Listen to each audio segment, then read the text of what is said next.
I'm trying to remember if this group quorum's 4, right? We need 2 more. Okay, I shall start bringing people. We're recording and we're live. Okay.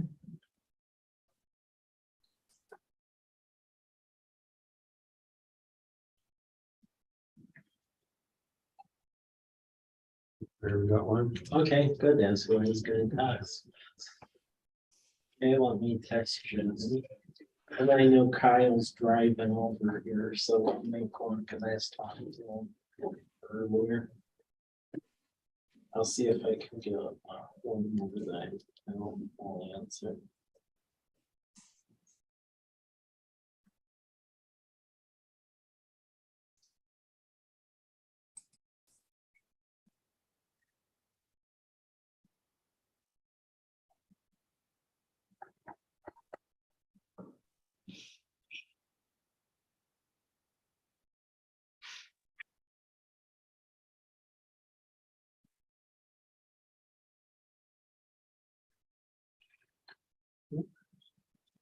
There's Kyle.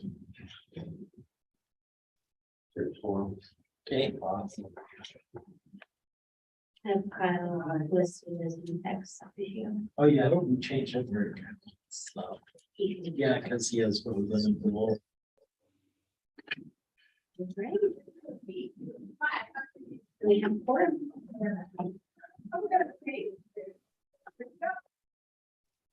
Okay, are we ready to begin? Yep. All right, let's bring our meeting to order and let's do our roll call. Commissioner Case, Here. Commissioner Moorhead, I'm here. Commissioner Tarbett, Sure. and do we have one more? I just see. I don't see. It's just the 4 of you, so. Okay. Yeah. All right, let's go on to our agenda and our minutes. Let's get our agenda approved for September 12th today, and then our minutes from June 13th, we can do all together. Do I have a motion? Kelly, one minor thing since the last meeting, they changed the state laws now where before we do consent agenda, we have to just, even if there's no one here, you still have to call for public comment, so. Oh, Yeah. okay. That's like a Alrighty, well, new thing. let's go back and ask if there are any public comments. There is no one in the news list, and I did not receive any written comments. Okay. Okay, great. And now we can go on to our consent agenda. And if I can get a motion to approve the agenda for today and a motion to approve the minutes from June 13th. So moved. Do we have a second? Second. And all approved, say aye. Aye. Aye. Awesome. Okay, it doesn't look like we have any presentations. Let's go on to our action agenda, and Mr. Rizzatello will present to us about the Vesper project, please.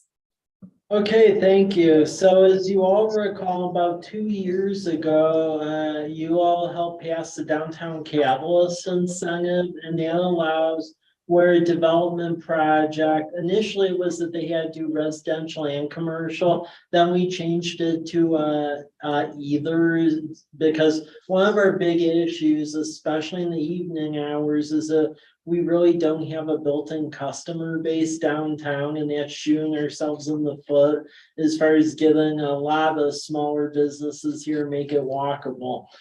So we changed that code late last year. I am happy to report that when a little over 2 years this thing existed, we finally did get the first application to request a downtown catalyst incentive. And the developer is Rod Shearer. He is out processor, has a decent track record of smaller downtown mixed use and residential projects. And he is requesting that incentive for, it's called the Vesper development. And it's gonna be about 24 apartments, and it's on the vacant property over at the southwest corner of 8th and College, so kitty corner from the Circle K. And we've been trying to get that developed for some time. He has purchased the property, turned in a fairly thorough application. So really, you'll see the various components of his development in this, he's filled out the SEPA and the whole 9 yards. So really what is up to this body is the downtown catalyst incentive. We can't do any incentives as it pertains to utilities because those are all restricted funds. However, civil plan review, building permit, and SEPA, we do have permitted in this code that one project can get up to full waivers of that per year. And since this is the only one we've received this year, therefore that one project is hanging out there. It is up to Ed Tech whether or not to grant full or partial of the incentive. My cursory estimates around this cost would be around $10,000 the city would forego. However, one could argue we would make that up and increase property taxes since we finally have a building there, and then built-in population to actually help get the downtown going more beyond the traditional work day. The other thing I would mention as well with this, because there's a little misnomer out in the community, this isn't low income apartments, this is market rate apartments. So it's not low income, it's market rate. So with that, if there's any questions, I would entertain them, but it is before you. And in talking with the developer, really between the SEPA and this is the deciding factor of them actually doing the project. So not to put pressure, but they actually said they are waiving to close on the loan and stuff until they figure out whether or not they're giving this or not. So I have a question. Yeah. On the housing units, you said Yeah. there's 24. yeah, Are they studio apartments, 1 bedroom, 2 bedroom? they vary between 1, 2, and 3 bedroom. Okay. Yeah. And square footage size then is, It's in the, I don't know off the top of my head, Okay. it's definitely in the document. I know I looked through, but Yeah. as far as diversifying the housing market here in College Place, it's offering something that there's not really a lot of in our inventory, right?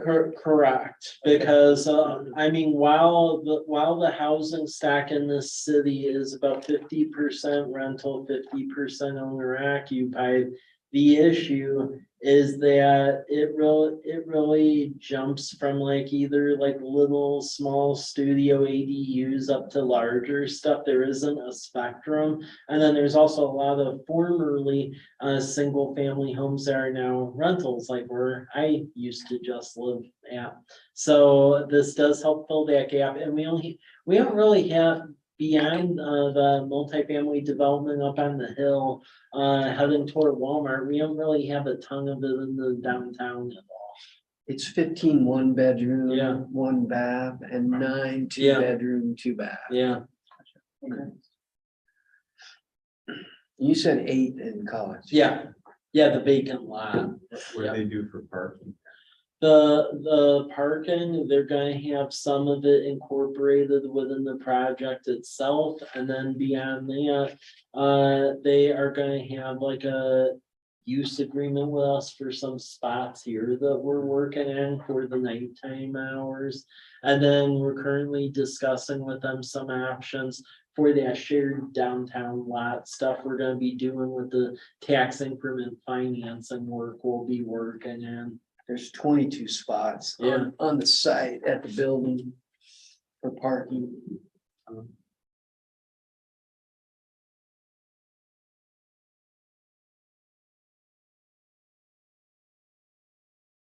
How many stories? is it? I believe three. Do we have any other comments or questions?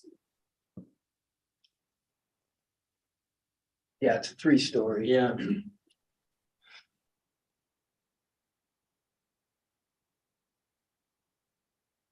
Okay. Well, do we have a motion to recommend this to the city council, granting the downtown catalyst incentive to Rod Shearer, the Vesper project? Yeah, I move that we recommend for the full amount. Okay, do we have a second?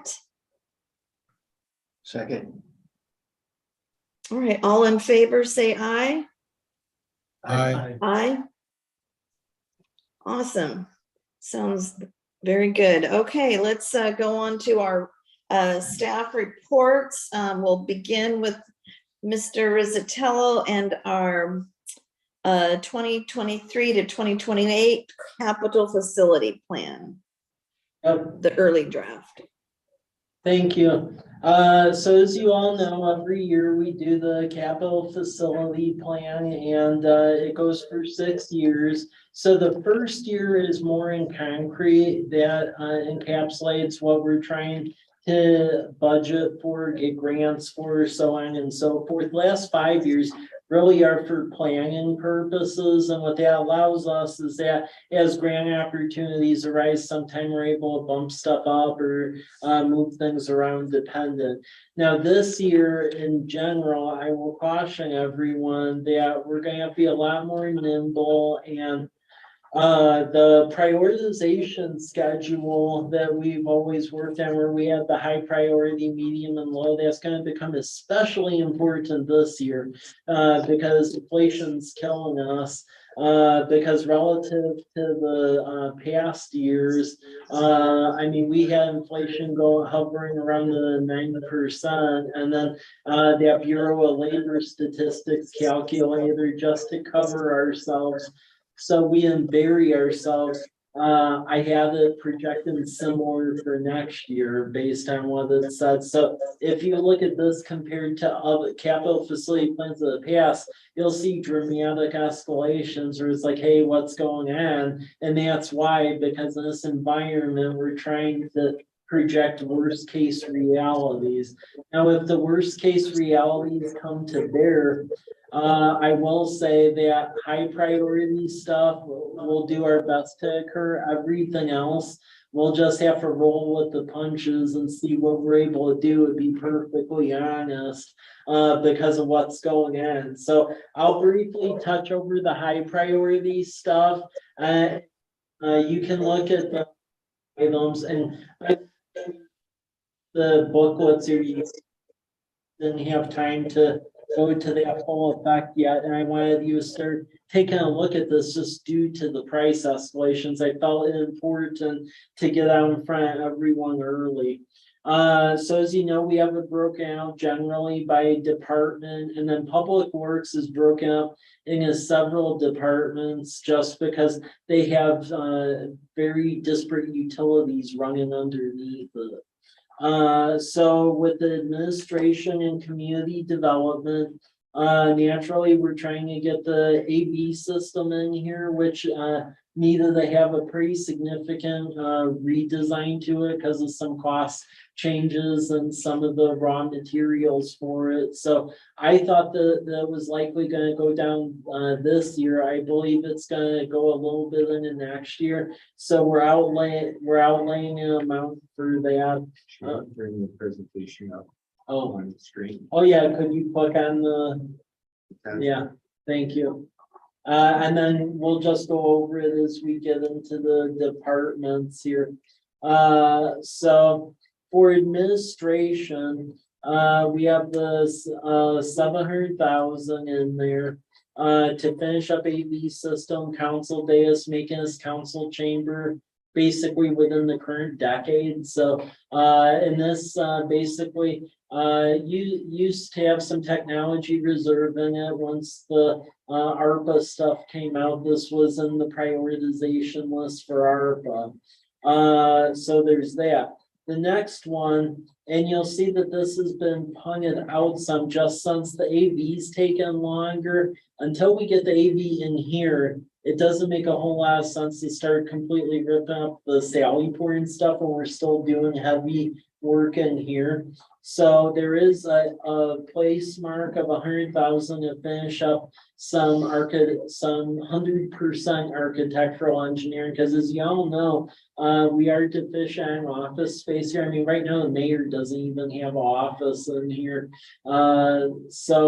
Earmark of 100,000 and then kicking out the construction we have to the following year.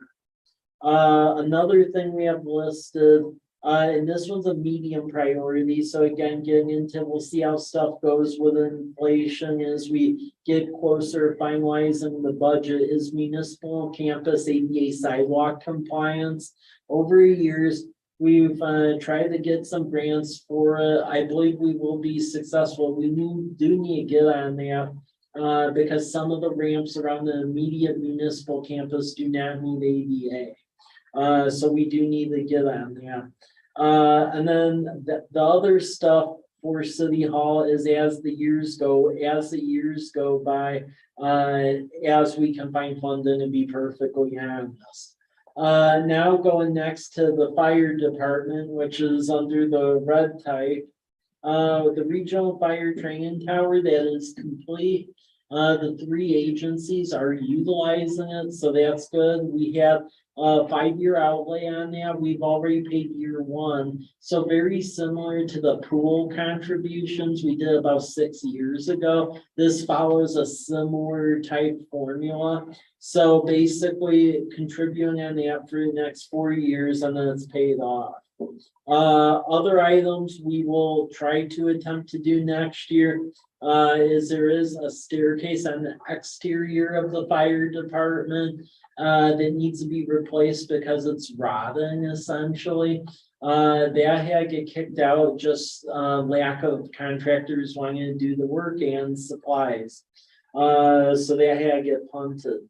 Also in here is somebody having to do with continued dorm room renovation. For those that don't know, a lot of our fire department is resident volunteers. So in order to keep volunteers happy as they are living there, we need to make sure it's proper accommodation. So that's taking all that into account at the fire department. Police department. There's a couple of items there. One of them, one of them is we are going to put some money in for a site analysis, and the main reason being is a number of folks, when the officers and police chief, when the police department have expressed that as the agency in the city has grown, that I would say the size of the building doesn't directly accommodate everyone, because to be perfectly fair, that building back there historically was actually older apartments, and then it was an auto maintenance shop. So it wasn't really designed for that purpose, in all fairness. So we're going to do a site study to determine where would be the best site, and then potentially down the road, maybe put to the voters if they would want to build a new facility or not. The voting thing is down the road, but we still need to do that site analysis to determine what the actual true need is. So the 12.5 million in 2025 is just a total ballpark. That's a marker. That's a ballpark. Now, what was done is that was based off of West Richland, except scaled down to what basically square footage for our population. And then I extrapolated out what they paid based against the BLS calculator for the next couple of years. So that's an inflationary value for that time. It's Yeah, 205,000, Yeah. right?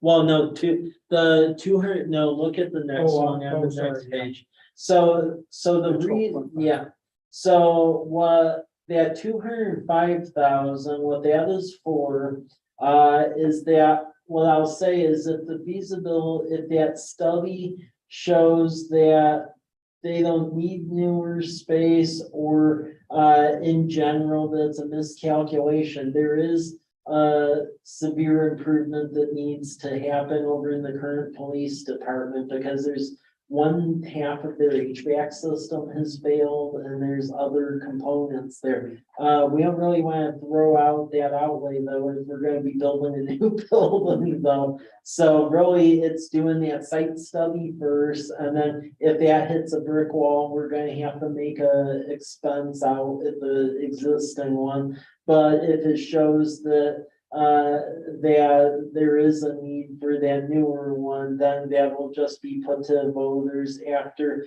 we have the site analysis, general plans, very similar to what City of West Richland has done. So that's what you'll see there. So that is the police department one. Then we get into other departments. So on page 2 here, we have parks. And for parks, you'll notice that priorities have been very narrowed for next year. And that's because per the multitude of grants we've gotten, we must pull a trigger on Lions Park next year. So the 2 RCO grants we got, I mean, the expiration on those will be like spring the following year of 2024. So that and really Sherwood, that they have trigger deadlines as well that are similar. So Lions Park, that is a difficult one, because every time we come close to closing the budget on it, we have inflation and other stuff that completely blows it wide open again. So you'll see the estimate on that's around 5.2. That's what our engineers have come up with. And when it comes right down to it, we continue to fundraise for it. We're gonna be turning in some 4.09 grant and then we have other requests in as well. But we'll see how close we can get to that, or if we have to pare some stuff down that wasn't explicitly in the state or the Sherwood grants. We'll play that by ear. Autumn Meadows, as you all recall, that HOA, while they exist from a design aesthetic point of view, from a, hey, we own streets and park point of view, they're in the process of giving that to the city. And we're doing all fiduciary stuff to essentially further that. So what that means is that there is some money set aside there, in essence, to improve that park. Our park board, they're gonna work on what that exactly looks like, because it can potentially tie in with that parklet that was worked on above the hill. Technically, we own the hill. So there are ways of doing that. We just have to determine essentially what that pathway is forward. And then as you go further in the parks, there's stuff for subsequent years, having to do with some irrigation and lighting out of Kiwanis Park, Harvest Meadows. We haven't really done anything out there in a long time. Veterans Park, doing some stuff there for more park equipment, because there is a large community population out there. And then the newer park that will eventually be triggered by the lakeside development and then the Kieran Christensen property, but that's some years out. Stormwater, going into that utility, really the heavy lift items there really are being facilitated by grants and the like. So the Decant facility, that's from the ecology design grant, and that would be followed up by construction, which we're chasing. Birch, that engineering is being paid out of essentially some ARPA, and then we're pursuing ecology funds for construction. Outfall replacement, if you go in their stormwater plan, We have earmarks of that for basically every other year to be putting filters on our outfalls. And we have about like 56 outfalls through town, and it makes sense to group them every other year. That way we get some efficiency to it. And then you'll notice that what we do every other year is we tag team either between that or dry wells. So basically 1 year is outfalls, 1 year is dry wells. Cause we did a dry well study a couple of years ago that said for the older area, we could drain water with dry wells, which is a lot cheaper than rebuilding every road in the whole area. So you'll see some money for dry wells. And then we have, some other projects as there's, time for public works yard. Cause believe it or not, public works yards actually converted chicken coops into buildings. It actually predates the city from when it was like a water district out there. So that does need to be up. We've updated everything except out there, so it's getting to the point where it's getting a little ridiculous. So, we do need to do improvements out there, both from a storm and facility perspective. And then Earl, that project was in, a couple of years ago, and then it fell out because of the cost escalation and the ski though. Earl we're gonna need to do some if we can't get to it next year, sooner rather than later, because the flooding on Earl has become much more acute. So we're gonna have to deal with it. And there's other projects just as the time goes on. Going to streets on page 3, you'll see that. So chip seal is where we put the rocky coating on the roads to get an extra 10 years out of them. And with that, you'll see that we have that broken out by neighborhoods over the next couple of years. So 2023 is dealing with Cedar Bend and then the west side of the town, and then it just jumps year to year. Block resurfacing, we earmarked some of our money to resurface block of road because historically, even before we created the program, it just ended up that way, so we end up formalizing it. So we try to tie that with other stuff we're doing. So you'll see Southwest 6th, and that ties to some water work we'll be doing. Safe Walk College Place, that's primarily funded by CDBG. So that will be the continuation of building sidewalk on 6th between College and Davis, and then 8th between College and Babe. And then we just keep turning in branding applications when we're done with them for the next iteration. The January, that one, that has jumped up that one's jumped up quite a bit. I think there's ways to bring it down. We're likely what we're doing with that. We have some federal earmark money that'll be coming for that. But then likely a gap on that is going to have to be borne by when we do a tax increment financing district, just because of how unwieldy the cost has been. What that also is necessitated is originally in the historical plans, we had Southeast 12 going around the same time as Majanier. That's going to have to get punted out a couple of years to accommodate for Majanier. And then we have projects detailing signals down at like where the lakeside development will be, the east-west road and stuff like that. And again, that's TIP projects, so they'll be dependent upon TIP. And then we have Northeast College Place, that active transportation project.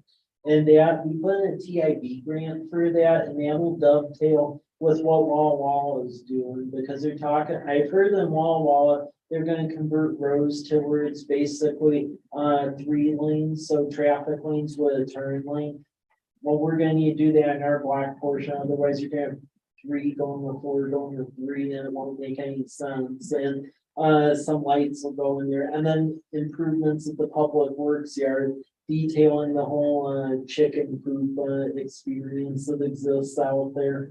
So that's the really key street projects. So you'll see other projects, but that's as there's grants and as there's time. Because like Southeast 9th Street, every once in a while, We get inquiries from residents on that, because that's our only dirt road in the city. The problem is, in order to rebuild that, that's gonna be like almost $600,000, and it serves like about 6 or 7 homes, so there is that nexus between amount served and cost. So as we can find grants and stuff, fine, but that's where it lies for now.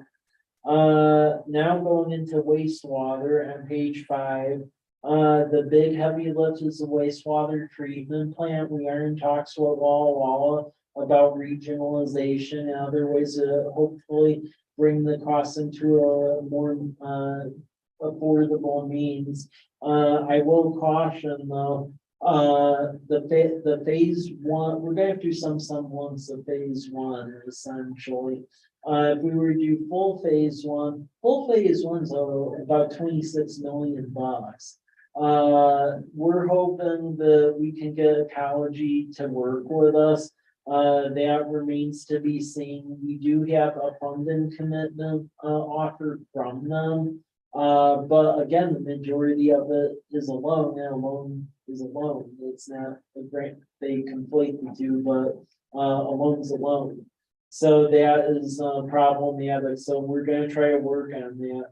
And then lift station 5, that will just continue the work that's going out there. We have Public Works Trust Fund money through that.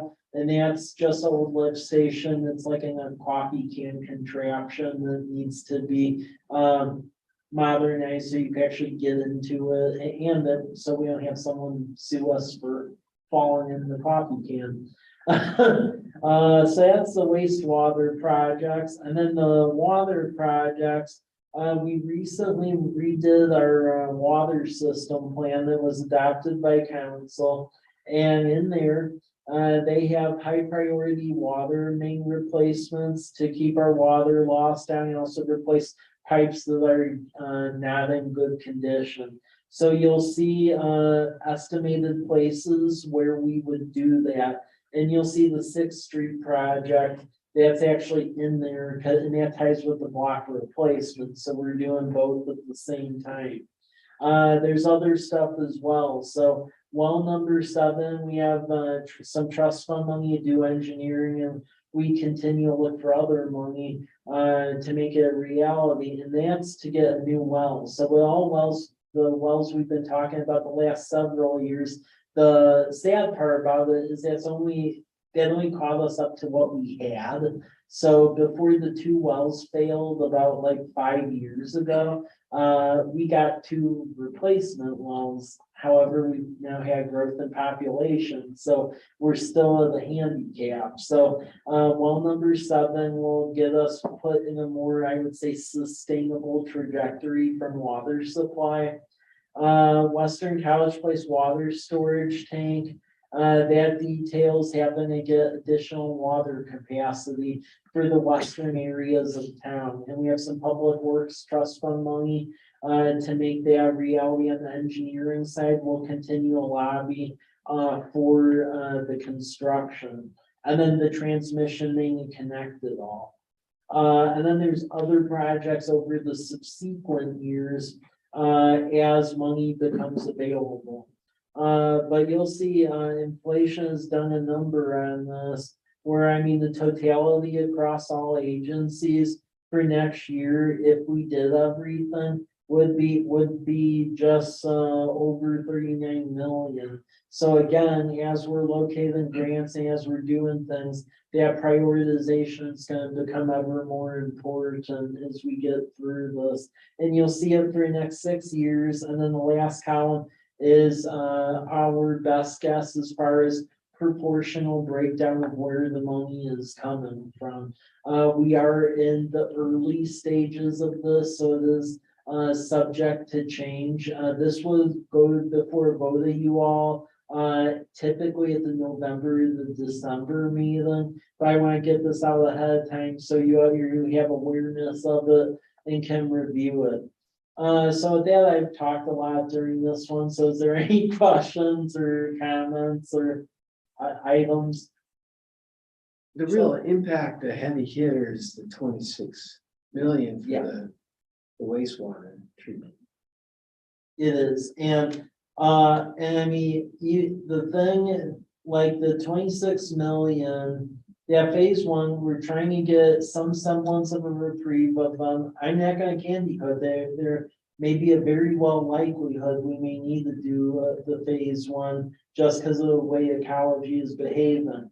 What I am gonna say is that it is gonna be, regardless of which way we're having to go on this, we need to have the regionalization discussions, and to do regionalization with Walla Walla, because in that wastewater plan, it says like in the future, when they issue a new permit, you basically get a 5-year guarantee, but after that, they can always change stuff up. And phase 2 and 3, each of those phases is like hovering around 60 million, which that money doesn't exist, period. Even with a loan, I don't care, that like doesn't exist. So when it gets to a point in phase 2 or phase 3, the only way you're gonna deal with that, frankly, is by regionalization. So we're gonna need to be working on that level. But we're gonna see what we can do about doing something with this 26 million. But we do have the quack that's not on our side, because the agreement with ecology, we're gonna have to come to a moment about that by like December. So we're guaranteed that now, if stuff changes, like later on, you can somewhat go back to them, but we're at least gonna have to sign it by December. But yeah, it's a bear of a project.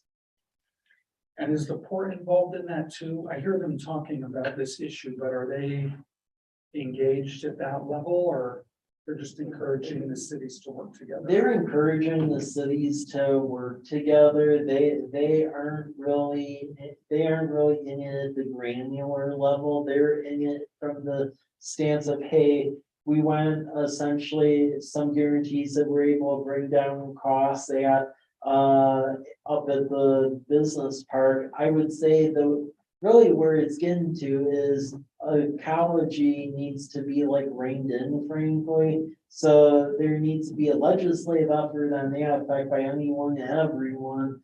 And then the other thing is, sadly, when dealing with wastewater, I think it's a misnomer anywhere at this point in time thinking you're gonna bring down costs. I think it's gonna be more so about spreading it out over more ratepayers.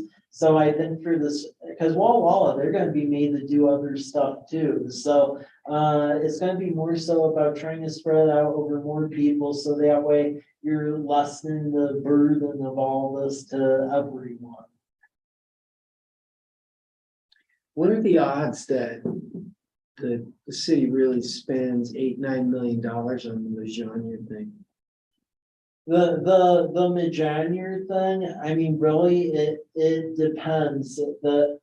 Where that came from is that was some estimates by JUB based on the current inflation trajectory and the inability of contractors to take on large scale projects at an affordable rate. However, given the fact that it's not good that our economy right now is having headwinds, but I will say for stuff like that, it could provide a window of opportunity. Because when that number was projected was before we've had the current issues. So I would say that's worst case. And in this, I will couch that a lot of the costs you see in there are worst case costs. How much did Walla Walla spend on that roundabout? You know? Well, I mean, I don't know what they spent exactly on that, and keep it in, it depends which roundabout. I know the general cost of roundabouts, so the general cost of roundabouts go around 2.5 million. Whatever happened with this, the whole Myra 125, can you turn left off commercial? So the turning left off a commercial, where that is tied to is City of Walla Walla continues to put in for grants to extend Myra Road past SR 125 to Tamarson. They did not get the infra grant, which I thought they had a good shot at. However, I've helped them with a lot of other ones. we do have a written agreement in place with them where they touch that, but the left turn lane on a commercial drive is part of that. So, as soon as they touch that intersection, the commercial drive doesn't happen. Because we made very clear in the resolution of support that we withdraw our support for any of those grants if they did include that. So, yeah. No, I threw a lot at everyone. Any other questions? So we'll get a chance to go back. Oh, yeah. yeah. Oh, for sure. Well, yeah, and I'll do it. And as we hone in on the budget, I mean, honestly, I'm gonna re-go over this the October one too, so. Okay. Okay, well, if there aren't any, are there any other questions? Okay, let's move on then to our community events update by Mr. Rizzatello and Sherry St. Clair, please. Hey, well, it brings me great pleasure to introduce you all to Sherry. So Sherry, we have promoted from the deputy city clerk up to the city clerk's role since Lisa left us. So Sherry's gonna be taking on the events, and then we're also gonna be hiring a replacement for the deputy city clerk to assist Sherry in those endeavors. So if you want to like say what any plans you've come up with for Halloween or general items of that sort. So I will say that we partnered with Blue Zones and we just finished our movie nights in the park for the season, and those were great. Farmers market is still going. We still have 3 weeks. It's Thursdays from 4 to 7 in Lions Park. And we also have trunk or treat coming up on October 31st. And that's going to be from 3 to 6 in the municipal campus. Will be similar to prior years. We'll have it lined up and people can come down and go to all the different booths. And we have applications out for that. They're on the website. And then we also have them here at the municipal campus. And we've got, let's see, Light Up the Avenue coming up. That's going to be on December 1st. We're still in the planning stage for that though. Don't have the applications out yet, but they'll be coming shortly. Awesome. I know that we had to cancel the farmer's market a couple of times because of really, really hot temperatures. How many cancellations did we have? 2. Just 2, Yep. okay. And are the vendors, I've always kind of wondered, do the vendors get upset when we have to cancel that? Or are they pretty understanding? Pretty understanding. They like to be able to come, Sure. to the market to be able to sell, but we do give them an option if they, we won't be there, but they still have the option to go set up in the park if they'd like to on that day. Okay, great. Any other questions?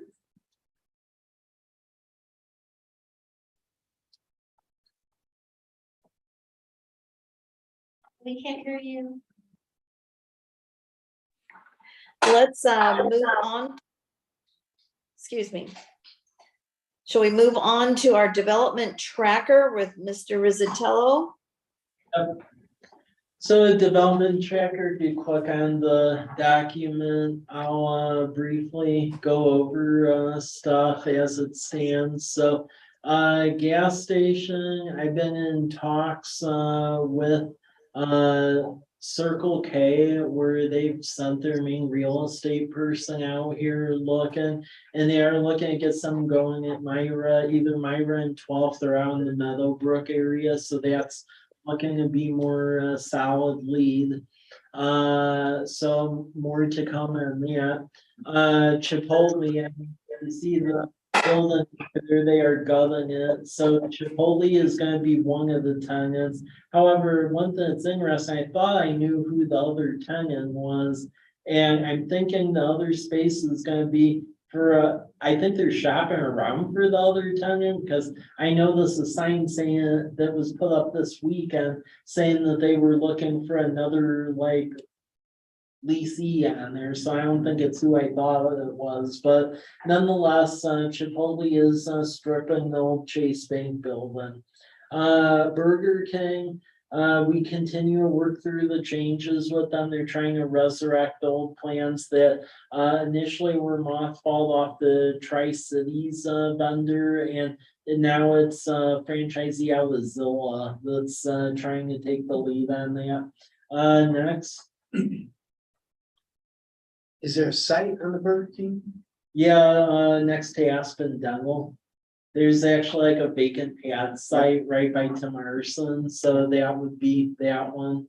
Then Project Bed, that one is a hotel, and I'm actually gonna be meeting with a hotel market consultants coming out here next week to get some additional information. So that looks like it's starting to go. Project Coat, that one unfortunately is likely gonna go a wall, and that's a big box type development. They'll be at the town center. Project Red, we continue to have discussions with them. Again, for a lot of these where there's misnomer names, put two and two together and you could figure it out. For Project Red, we have met their general site criteria, so we continue to turn in information as they contact us. Hot Mamas, they are going in right over here at 9th and College. The building in general is up. They're working on some minor issues, but it's going along. Next page. Okay, Project FM. Really, that is being tied to the residential component of the development. So whereas we get the rooftops, then they're gonna come in. There's just some hesitancy, because they like being inbuilt neighborhoods. Project W, that's fast food vendor, continue to bug them, to get in here. Project D, again, that's a sit-down restaurant chain, and they continue to express interest actually at the site that you all own. So that's why that left turn becomes really important. Next page. And then Project Flight. This one, we continue to monitor. That's the Corliss development out at Martin Airfield, and the only information we got today is that they basically have a flight master plan for the airstrip, and they're getting grants to essentially rehab the airstrip. There's a lot of scuttlebutt about other items beyond that, but as of right now, that's all we have in concrete. So that's the commercial portion. Next page. Yeah, and then Goodwill naturally that opened up and they're doing really good now. Next page. And then Project Medical. So we have two other commercial drive projects. There's an urgent care medical facility going right across from Honda. At the little corner site off of Scenic View. And then there's actually gonna be enough room on that site for another drive-through coffee stand. So they'll likely be happening. And then right across the street from it, that land, it's like a bog type thing over there. There is a local equipment rental company. It's likely gonna be moving over there. So we're just working on the engineering and such on that. Residential, getting into that homestead. We just are awaiting them to continue. They need to do their last phase, which is the land near the detention basin for their Y-size structures. So it's supposed to happen this year. Next. Villages of Fort Walla Walla. This one we continue to monitor. So as of late, what has happened is that they apparently are developing another prospectus for the project, and they're redesigning some of the structures. The thing that they have that they've approached the city about potentially, but there's a lot of other housekeeping stuff that needs to be done before we would entertain that. Would be the manufactured housing and tax exemption. Historically, we've not been able to offer it, as you're gonna see later in the meeting, now we can. But there's a lot of housekeeping stuff they have to do on their side. We continue to monitor it. Yeah, there's a lot of stuff going on now, just leave it there. Next one. Sermon development, they're permitted to go, they just need to start, so we've not gotten an update, that's a U-shaped house across from Wenzel Nursery, but their entitlements are done, so I mean, they're ready to get going, it's supposed to be apartments. Next. And then Stone Creek, again, they're working through the planning process. But for Christensen's property, that part did close, so I mean, Lakeside out of Post Falls area, they own it out there, so they are just working through entitlements and such at the moment. Next. And then Villages of Garrison Creek, the phase 11-13, so that's the donut hole section of Villages of Garrison Creek development. It went through hearing examiner. There were a litany of comments for and against. The hearing examiner did approve it with conditions. We went through the appeal period without an appeal, so that's good. So they are having to satisfy all the conditions outlined in the decision, but it's happening, and that'll finish up the development. So it'll be very similar housing developed in the middle of that. Project Bell, that was pretty much what we just dealt with. That was the Vesper development. So as you can see, they're moving at a good trajectory, and they want to start building this year. So it is on critical path. Next page. And then other ones, Project Kelly. So that is a multi-lot short plat off of 12th Street called Deer Meadows, and the SEPA is out on that now. And it's a large piece of property. It's going to be subdivided, and basically Davis will be built from 12th up to 10th, and it'll have some single family duplex type house on it.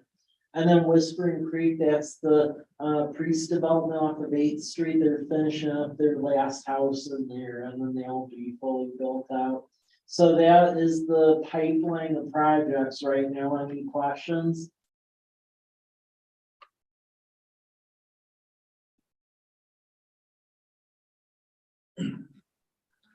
Okay, if there aren't any questions or comments on that, let's move on to our Lions Park update by Mr. Rizzatello.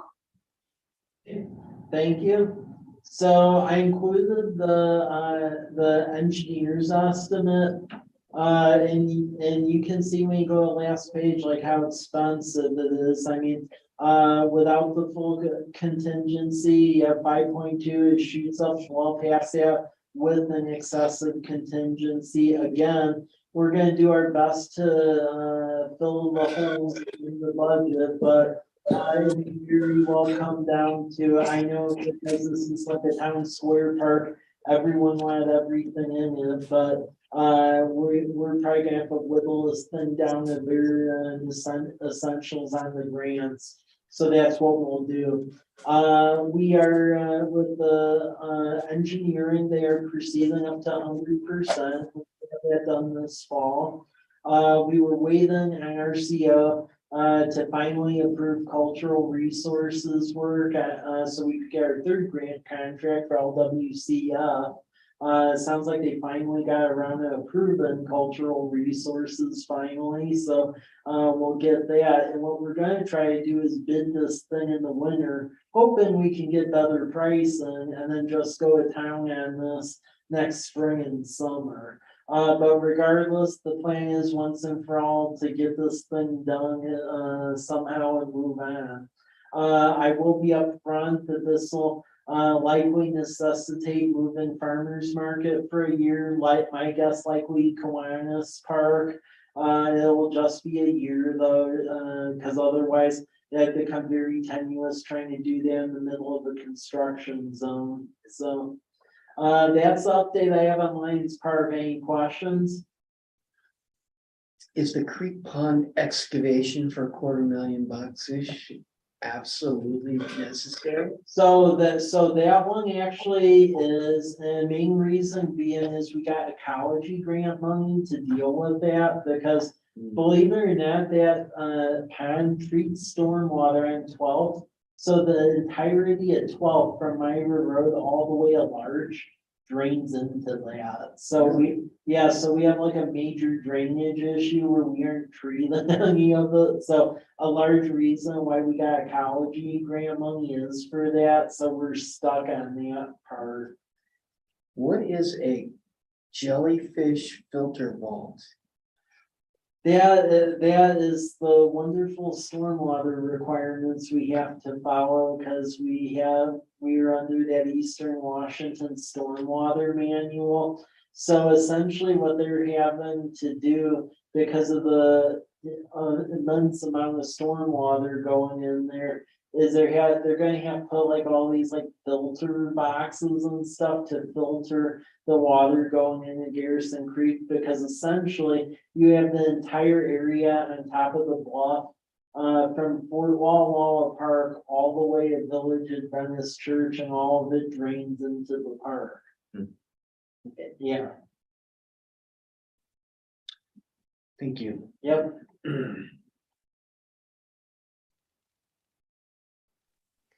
All right, any other questions or comments?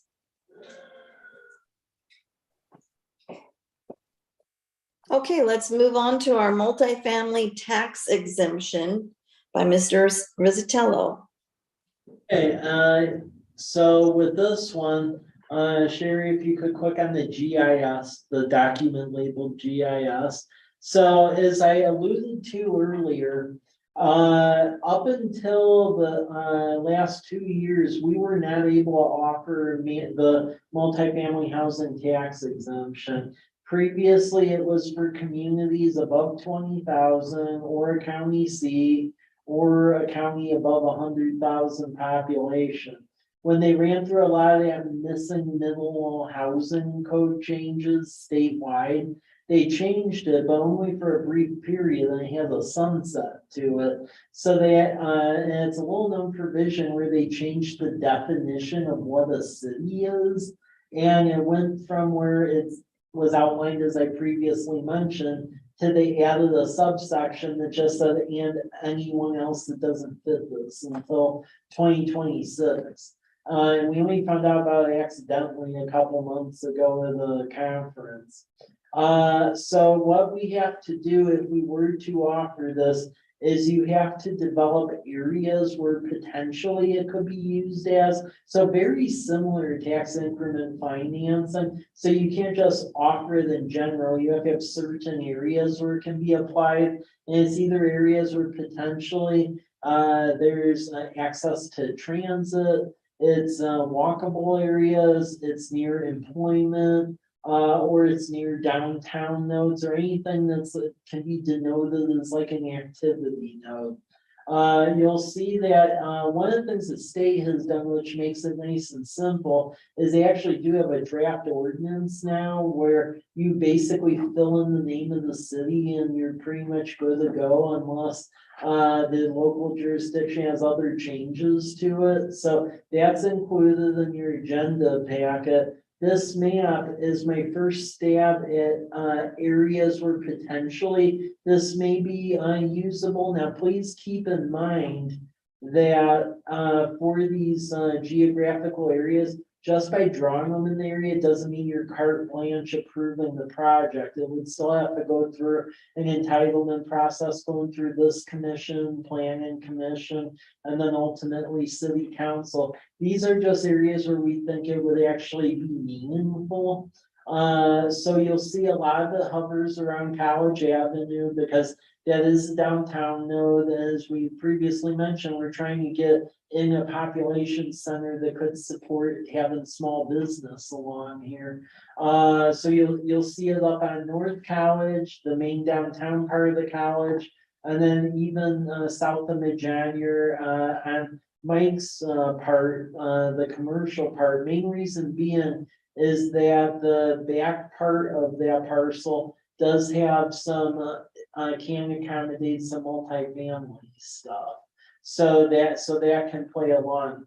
Now, keep in mind, we would want to use this incentive, I would say sparingly, because with this, again, you're giving up something. So you would still collect the property tax portion on the property itself, the barren land. However, the actual building itself, depending on what you're approving, you can peddle at 8, 12, and 20-year exemption. And then with that, you're essentially buying units, a certain percentage of units that are designated for affordability. So that's essentially what you're buying with that. But again, I think what we put in the code is it goes through both commissions, and then it has to go through city council. That's in the boilerplate regardless, but I would say it needs to go through planning commission from a planning standpoint, and you all from an economic development standpoint, because again, you're paying for the affordability, but you're wanting to make sure that you're paying something as a net benefit to the community. The thing I would also note, we have to be very sensitive of on the property taxes, and again, it's inherent on us to have the open conversations. Should something come down the pipeline, isn't the one agency gets the majority of property taxes is the school district. So we need to make sure if one did come our way, they're brought in early as part of the consideration of that. But this is just doing this early on to establish areas where we think there would be a bang for the buck, and then the prototype ordinance the state has written. So this isn't for a vote tonight. This is us for, so you can begin reviewing it. And if there's areas on that map that you would want either taken out, added to, edited, we're open ears on that. But this is just for your consideration, and will be brought forward at a future meeting. Any questions? You mentioned that it sunsets. Is that the ability to do this sunsets or the exemption itself sunsets? So as long as we were in contract with someone, the exemptions could still go past that time, but it's not like you could still be peddling it after that. Now, there is a bill in the state legislature next session, actually, that is supposed to remove the sunset. We'll have to see if it actually goes. We don't, as of right now, the sunset's the sunset. So even if we codify this as it stands right now, our ability to offer that would end at the end of 2026. Okay, but it just may convince a developer to move into action a little bit earlier or commit to something. Potentially, because I would say that is a chronic problem in this city. There's a lot of tire kickers, but actually getting someone to do something and get beyond the talking is a bit of a challenge. So, yeah. Okay.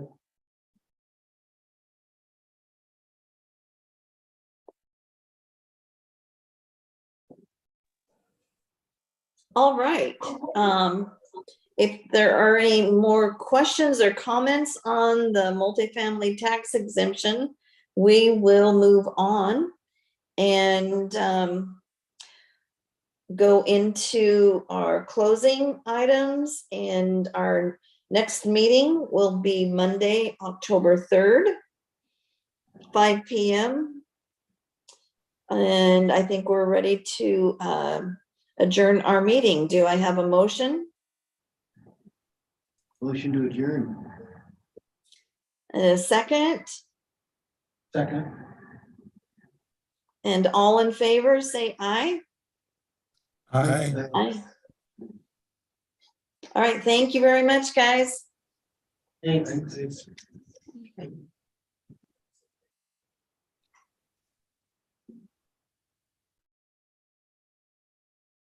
Yeah.